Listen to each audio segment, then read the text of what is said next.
नहमदुहु व नुसल्ली अला रसूलिल करीम अम्मा बाद फ़ौज़ बिल्लाहि मिनश शैतानिर रजीम बिस्मिल्लाहिर रहमानिर रहीम।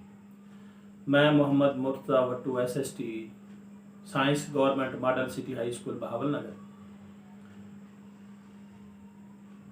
मैं आज फ़ना फ़िल्लाह के मौजू पर बात करूँगा। मेरी किताब कुरान एंड फिज़िक्स, उसका एक चैप्टर, उसमें से ये मौजू लिया गया है। काबिल कदर मोहतरम नाज़रीन इकराम, अगर आप में से कोई भी अपने आप को आईना के सामने ले जाए और आप आईना में अपने आप को गौर से देखें तो आईना के अंदर आपकी शक्ल व सूरत ऐसी ही नजर आएगी जैसे आप हैं। तो क्या जब आप आईना के सामने गए और आपने कोशिश की तो क्या आईना के अंदर से आप अपनी उस तस्वीर को पकड़ सकते हैं, खींच सकते हैं? नहीं, वो आपकी मजाजी तस्वीर है, इमेजिनरी है, रियल नहीं है। और ना ही जब कोई बंदा या कोई चीज आईना के सामने जाएगी तो आईना वो चीज नहीं बन जाता, बल्कि वो उसकी सूरत को जाहिर करता है। इसी तरह जब कोई बंदा दायमी इबादत करता है और गुनाहों से मुजतनिब रहता है, लज्जात और शहवात से दूर रहता है, तो वो इस इबादत की वजह से अल्लाह ताला के इतने करीब हो जाता है, जिसको हाफिज इब्ने हजर अस्कलानी रहमतुल्लाह अलैह ने फरमाया है कि अल्लाह ताला का फरमान है कि जब कोई बंदा इतनी ज्यादा इबादत करता है और अल्लाह के करीब हो जाता है तो अल्लाह फरमाते हैं मैं उसका दिल हो जाता हूँ जिससे वो सोचता है, और मैं उसकी जुबान हो जाता हूँ जिससे वो बात करता है, और मैं उसकी आंख बन जाता हूँ जिससे वो देखता है। यानी अल्लाह ताला का नूरे जलाल जब उसमें जाहिर हो जाता है, अल्लाह की सिफात में जाहिर हो जाती है, तो वो दूर और करीब दे सकता है। जैसे साइंस के अंदर ICT, इंफॉर्मेशन कम्युनिकेशन टेक्नोलॉजी, और जब कोई बंदा इबादत करता है तो अल्लाह ताला फरमाते हैं मैं उसके हाथ बन जाता हूं और वो करीब और दूर की चीजों पे अपना तसरुफ यानी या उस चीज पर वो कादर हो जाता है। और जैसे आसिफ बिन बरखिया रहमतुल्लाह अलैह ने इतने दूर बल्कीस का तख्त उठा के हजरत सुलेमान अलैहिस्सलाम के सामने रख दिया, और जैसे मैंने पहले कहा है कि जो अल्लाह का बंदा होता है, जो अल्लाह का वली होता है, उसकी नज़र दूर तक काम करती है। एक दफ़ा हजरत उमर फारूक रजी अल्लाह ताला अन्हो जुमे का खुतबा दे रहे हैं, तो उन्होंने एक लफ्ज़ बोला, या सारियातुल जबल। लोगों ने जुमे के खुतबे के बाद पूछा, अमीरुल मोमिनीन, ये या सारियातुल जबल, ये अल्फाज जुमे के खुतबे में कहाँ से आए? तो उन्होंने फरमाया कि मुसलमानों का दुश्मनों से जंग हो रही है, तो दुश्मन उनको घेरे में डालने की कोशिश कर रहे हैं, तो मैंने उनको कहा है कि आप पहाड़ की ओट में हो जाएं, कहीं ऐसा ना हो कि दुश्मन आप पीछे से आप पर हमला हो। और उसी वक्त जो मुसलमानों के सिपाही थे उन्होंने ये बात सुनी जो हजरत उमर फारूक रजी अल्लाह ताला अन्हु ने जुमे के खुतबे के दौरान फरमाया। अब लोग सोचने लगे कि ये सच है या नहीं। कोई मुसलमानों का कासिद या मुसलमान जब वापस जंग से आएंगे तो उनसे पूछेंगे। जब मुसलमान आए, जंग से कामयाबी लेके। तो लोगों ने पूछा तो उन्होंने कहा हाँ, हमने हज़रत उमर फारूक रज़ी अल्लाह तआला अन्हु की इस बात को सुना, फिर हम पहाड़ की ओट में हो गए, तो तब हमें कामयाबी मिली। तो हज़रत उमर फारूक रज़ी अल्लाह तआला अन्हु ने कितने किलोमीटर दूर तक देखा। ये कौन सी नज़र थी? ये अल्लाह ताला के वली की नज़र थी। तो अल्लाह का जो वली है, जो अल्लाह का बंदा ख़ास है, वो दूर तक सुन भी सकता है, सुना भी सकता है और दूर तक चीज़ों को अपने कंट्रोल में भी ला सकता है। रसूलुल्लाह सल्लल्लाहु अलैहि वसल्लम ने फरमाया, बेशक अल्लाह ताला ने मेरे लिए तमाम रुए ज़मीन को समेट दिया और मैंने इसके मशारिक और मगारिब को देख लिया, और जितनी ज़मीन मेरे लिए समेटी गई थी अनकरीब मेरी उम्मत की हुकूमत वहां तक पहुंचेगी। जब साइंसदानों ने इस हदीस पाक को पढ़ा, गौर किया, उन्होंने कहा पूरी दुनिया को देखा जा सकता है ऐसे अपने सामने। तो साइंसदानों ने क्या किया?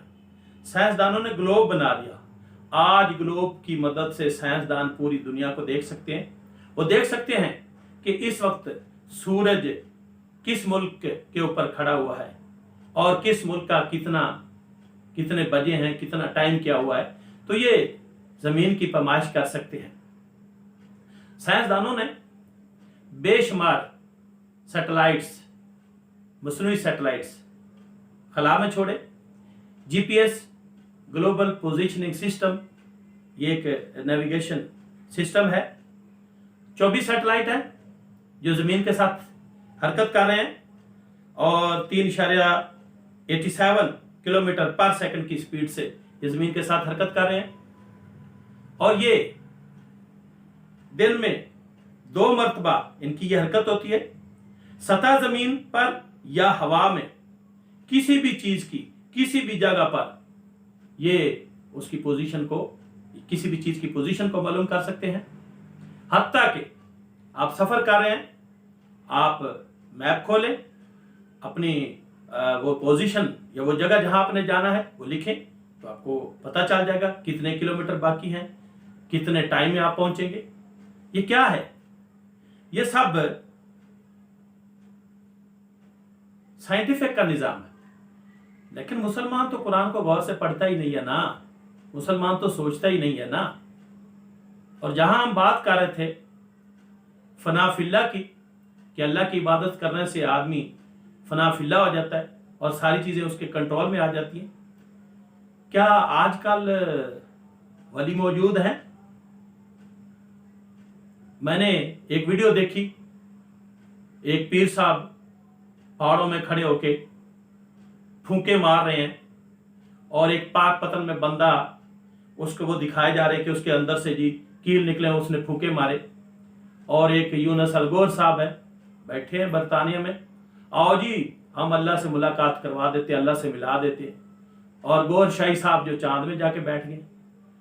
भाई अल्लाह से मैं एक रिक्वेस्ट करता हूं, अगर उन फूंके वाले पीर साहब के पास कोई जाए जो इतनी दूर से पाक पतन में बैठे हुए बंदे की कील निकाल सकता है, और ये यूनुस अलगोर साहब जो बड़े वली हैं माशाल्लाह, बड़ी खुशी की बात है, वो लोगों को अल्लाह से मिलवा देते हैं। तो अब जाके उनसे ये भी कहिएगा कि ये पूरी दुनिया जो कोरोना से मर रही है, कील निकाल सकते हैं तो कोरोना भी खत्म कर सकते हैं ना, तो कोरोना खत्म कीजिए। और जो अल्लाह से जब कोई जब किसी को अल्लाह से मिलवाए तो अल्लाह से मेहरबानी कर देना कि जनाब ये कोरोना खत्म कर दें, बड़ी मुसीबत आई हुई है। तो अच्छी बात है, अभी भी इतने बड़े बड़े वली मौजूद हैं। लेकिन मेरे ख्याल के अंदर भाई मैं तो इतना यकीन करता नहीं हूँ। हाँ वली थे किसी ज़माने में, आजकल नहीं नज़र आए। वो मेरी अपनी दलील क्या है, मुझे आजकल वली क्यों नहीं नज़र आ रहे? शायद मेरी आंख का कसूर है। तो मैं अभी बताता हूँ कि मुझे आजकल वली क्यों नहीं नज़र आ रहे। हाँ अगर कोई वली है तो वो खामोश है। वो क्यों खामोश है उसकी वजह मैं अभी बताता हूँ। बाज हजूरी नहीं मंजूरी, भावे पढ़न बांग सलाता हूँ, रोजे नफल नमाज गुजारन, भावे जागन सारियां राता हूँ, बाजू कलब हजूर न होवे, भावे कड्डन सै जकाता हूँ, जे कर दीन इलम विच हुंदा ता सर नेजे क्यों चढ़दा हूँ, 18,000 जो आलम बाहू अगे हुसैन दे मरदे हु। अब बात यह है, जे कुछ मुलाजा सरवर कर दे ता खैमे तंबू क्यों सड़ दे हु, जे कर मन दे बैत रसूली ता पानी बंद क्यों कर दे हु, पर सादिक दीन उन्हा दे बाहू जो सर कुर्बानी कर दे हु। यहां सुल्तान बाहू रहमतुल्लाह अलैह ने बड़ी कीमती बात की है कि मुसलमान जिन्होंने जुबान और हाथ से मुसलमानों को तकलीफ पहुंचाई, और मुसलमान की डेफिनेशन यह है कि मुसलमान तो वो है जिसकी जुबान और हाथ से दूसरे मुसलमान महफूज रहे। जुबानी इकरार किया, आए जी हम आपकी बैत करते हैं, और हाथ से खत लिखे, और फिर जो बाकी मुसलमान बचे थे उन्होंने फिर गद्दारी की, इमाम हुसैन के साथ छोड़ दिया, और बाकी जो हजारों के हिसाब थे उन्होंने क्या किया, नबी की औलाद के खैमे जलाए, उनके बाजू काटे, गले में तीर बसाए। ये मुसलमान है। मुसलमान सारे वहीं खत्म हो थे, सब गद्दार थे। मुसलमान तो वहीं मुक गए थे, वहां गद्दारी की ना सब ने। कुछ ने खत लिखे गद्दारी की, कुछ ने इमाम हुसैन के औलाद को शहीद कर दिया। एक ज़ैनुल आबिदीन बचे थे, कई साल तक वो रोते रहे खामोशी से। अब कोई अगर सैयद है और उसकी बीवी भी सैयद है, उससे कोई पैदा हुआ है तो ठीक है, वली है, लेकिन वो इन मुसलमानों के लिए दुआ करेंगे जिन्होंने उनका पानी बंद किया, जिन्होंने उनके खैमे जलाए, जिन्होंने उनके बाजू काटे और गले में तीर बरसाए, इनके लिए दुआ करेंगे। क्यों जी, इनमें खूबी क्या है? अब जब मैंने कुरान को पढ़ा, तफसीर को पढ़ा, तारीख को पढ़ा, तो मुझे पता चला कि इन लोगों ने सिर्फ करबला में ही नहीं बल्कि कई साल तक जहां भी सैयद देखते थे, जहां अल्लाह का वली देखते थे, उसको मार देते थे, सजाएं देते थे, जेल कर देते थे। भाई कोई बचा खुचा सैयद है तो अब मैं तो मुसलमानों को यही मशवरा दूंगा, फना फिल्ला आम बंदे का होना तो मुश्किल है, बस कुरान पढ़ो, और जो अल्लाह ताला कुरान में कहता है, फरमाता है, वो मैं थोड़ा सा बता देता हूं। अल्लाह फरमाते हैं, वनानु अक़रबु इलैहि मिन हब्लिल वरीद, और हम उसकी रगे जान से भी ज्यादा करीब है। तो बस अल्लाह रगे जान से ज्यादा करीब है, कहीं जाने की जरूरत नहीं। कुरान हदीस तफासिर पढ़ो, माँ बाप की इज्जत एहतराम करो, हलाल रोजी कमा के खाओ और अल्लाह से मांगो।